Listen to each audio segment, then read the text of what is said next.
Asentamientos irregulares en el Cerro del Peñón Viejo y su impacto ambiental y social.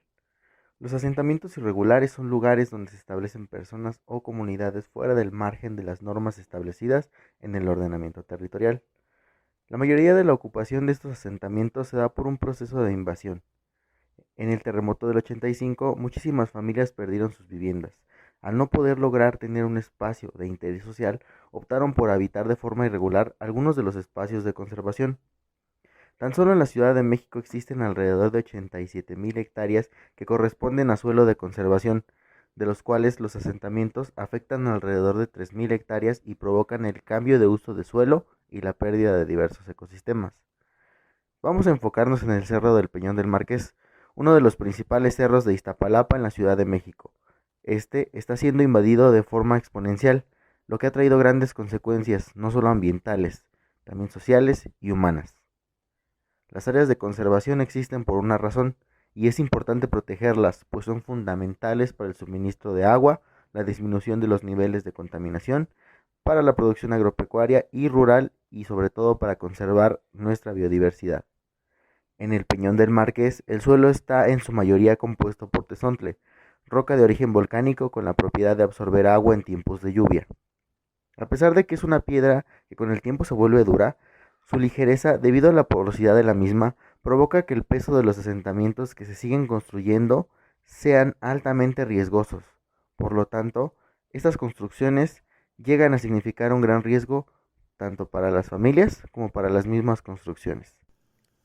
Otro de los graves problemas sobre nuestra área de estudio, sin duda, son los graves niveles de contaminación en el aire.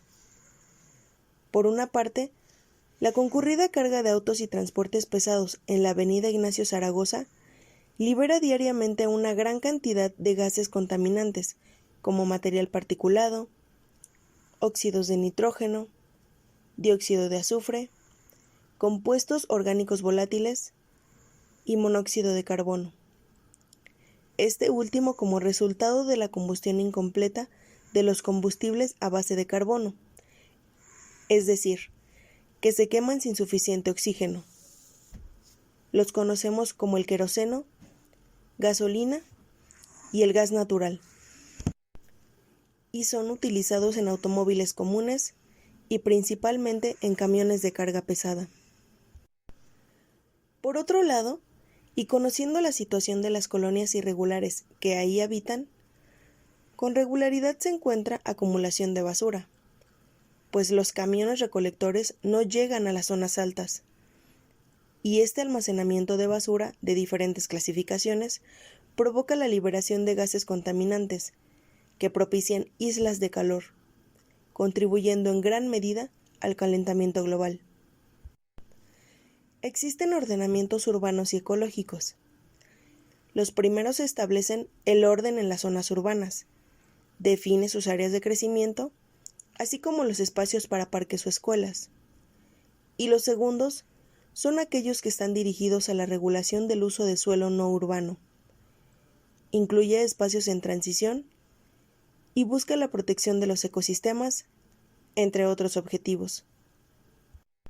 En el proceso de regulación del territorio, los ordenamientos muchas veces tienen conflictos que se reflejarán en la indefinición de los límites, en la contradicción a veces de sus usos permitidos o en la ambigüedad de los mismos, lo cual genera que se infrinja la ley o que ésta no se cumpla.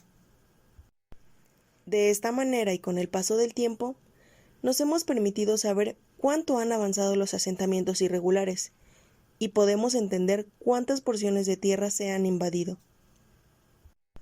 Particularmente existe una colonia conocida como El Hoyo. Es una colonia habitada en su mayoría por habitantes provenientes de las colonias del centro de la ciudad que fueron afectadas por el sismo del 85. Ubicada por la mayoría de las personas como foco rojo de la alcaldía Iztapalapa, pues el comercio informal, el narcomenudeo y el crimen son las opciones que la colonia ofrece a los jóvenes. Según encuestas, los niveles de educación de este asentamiento no rebasan el bachillerato, pues cifras oficiales señalan que el 20% de las personas privadas de su libertad provienen de hogares de la alcaldía Iztapalapa. 1 de cada 5 reclusos es de esta demarcación, que también ocupa el primer lugar de delincuencia en la capital del país. Nosotros proponemos estudios estadísticos para conocer qué tanto suelo se ha perdido y cómo afecta esto al Cerro del Peñón Viejo. Los asentamientos irregulares son una problemática compleja con grandes implicaciones sociales.